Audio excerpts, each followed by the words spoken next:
စနေမှန်ချက်စီဝတ်တက်ဆိုတဲ့အတိုင်းမှန်ချက်ပွဲသုံးသက်ချက်များ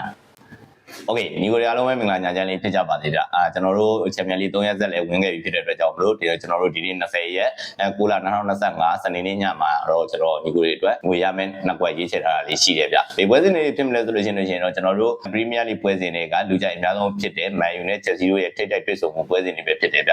ဒီပွဲစဉ်ရဲ့ဖွင့်လှစ်မှုကိုရင်ဆုံးကြည့်မယ်ဆိုလို့ရှိရင်တော့နည်းနည်းလေးထူးဆန်းတယ်လို့ရင်ဆုံးပြောရမယ်ဗျဘာလို့လဲဆိုလို့ရှိရင်ဗျကိုကရောကတ်ရထားတဲ့အသင်းတစ်သင်းအနေနဲ့ကဒီလိုမန်ယူလိုမျိုးအကြပိုင်းရောက်နေတဲ့အသင်းတစ်သင်းကိုဗျဈေးကြောမပေးရဘူးဆိုတာကြီးကတော့နည်းနည်းရုပ်ပေါက်တယ်လို့ကျွန်တော်အနေနဲ့မြင်ပါတယ်ဗျ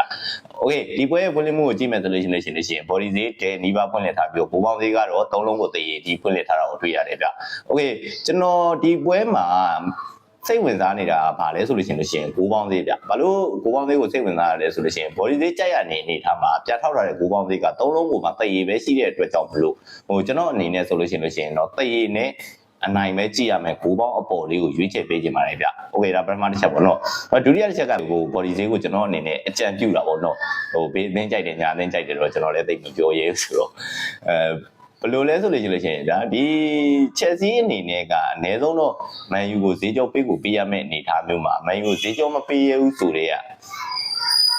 ချက်စီဒီညနိုင်ဖို့ခက်လိမ့်မယ်လို့ကျွန်တော်အနေနဲ့မြင်ပါတယ်ဗျ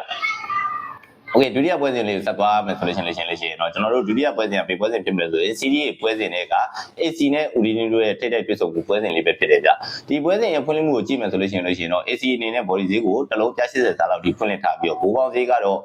နှလုံးပေါ်မှာ65ပြနင်းနာမှုလောက်ဒီပဲဖွင့်လှစ်ထားတာကိုတွေ့ရတယ်ဗျโอเคဒီပွဲရဲ့ဖွင့်လှစ်မှုကိုကြည့်မယ်ဆိုလို့ရှိရင်တော့ body ဈေးနဲ့ဘိုးပေါင်းဈေးကကိုက်ညီမှုမရှိဘူးလို့ကျွန်တော်အနေနဲ့မြင်တယ်ဗျဘာလို့လဲဆိုလို့ရှိရင် body ဈေးကတစ်လုံးသင်းမှပြ80အနိုင်ကိုပြန်ထောက်ထားတဲ့ဘိုးပေါင်းဈေးကဒီနှလုံးရောက်တာနဲ့ဗျ65ပြပဲနင်းနာမယ်ဆိုတဲ့ဘိုးပေါင်းဈေးကြီးကတော့အရန်နှိမ်လွန်းနေရလို့ကျွန်တော်မြင်တယ်ဗျဒီအတွက်ကြောင့်မလို့ကျွန်တော်ဒီပွဲစဉ်ကိုဘိုးကြိုက်ပါတယ်ညီကိုတွေအားလုံးလည်းအတွေးလာလို့စကေးပြနိုင်ကြပါစေအားလုံးကိုလည်းကျေးဇူးတင်ရှိပါတယ်ဗျမန်ယူ9ပေါ်နဲ့ AC 9အောင်နော်ညီကိုတို့